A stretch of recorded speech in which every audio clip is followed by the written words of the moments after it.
আসসালামু আলাইকুম এভরিওয়ান। আশা করি সবাই ভালো আছেন। আল্লাহর রহমতে আমিও ভালো আছি। আজ রান্না করব মজাদার চিকেন বিরিয়ানি। এর জন্য প্রথমেই আমরা কেটে রাখা আলুগুলোকে ভেজে নেব। এরপর কড়াইয়ে তেল দিয়ে একে একে রসুন কুচি, পেঁয়াজ কুচি, মরিচ ফালি দিয়ে ভাজতে থাকবো। আজ আমরা আলাদাভাবে জয়ফল, জয়ত্রী ইত্যাদি বেটে নিয়ে বিরিয়ানি রান্না করব না।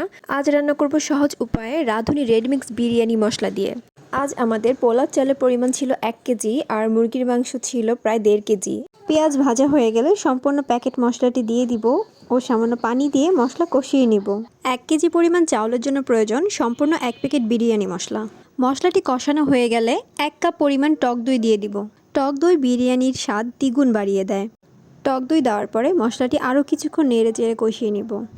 অপরদিকে 1.5 কেজি পরিমাণ মুরগির মাংস মাঝারি টুকরো করে কেটে ভালো মতো ধুয়ে পরিষ্কার করে রেডি করে নিব।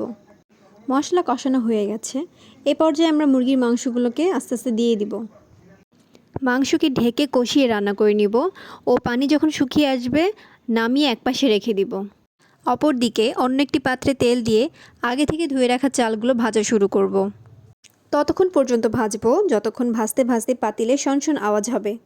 ভাজা হয়ে গেলে চাউলের দ্বিগুণ পরিমাণ পানি, অর্থাৎ 1 কেজি চাউল হলে 2 কেজি পরিমাণ ফুটন্ত গরম পানি ঢেলে দিব। পানিতে একটা বলক আসলে 1 কাপ পরিমাণ দুধ ঢেলে দিব। চাল যখন সিদ্ধ হয়ে আসবে তখন আগে থেকে রান্না করে রাখা মুরগির মাংসগুলো দিয়ে দিব। মাংসগুলো ঢেলে দিয়ে ভালো মতো নেড়ে চেড়ে চাউলের সাথে মিশিয়ে নিব।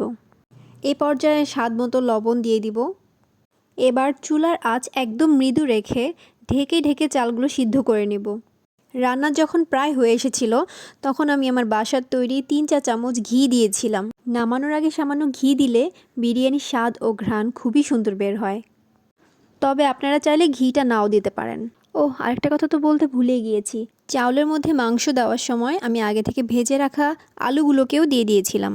যাই হোক, হয়ে গেল আমার আজকের মজাদার চিকেন বিরিয়ানি। সবাইকে আমার রান্নাটি দেখার জন্য ধন্যবাদ। সবাই ভালো থাকবেন। আল্লাহ হাফেজ।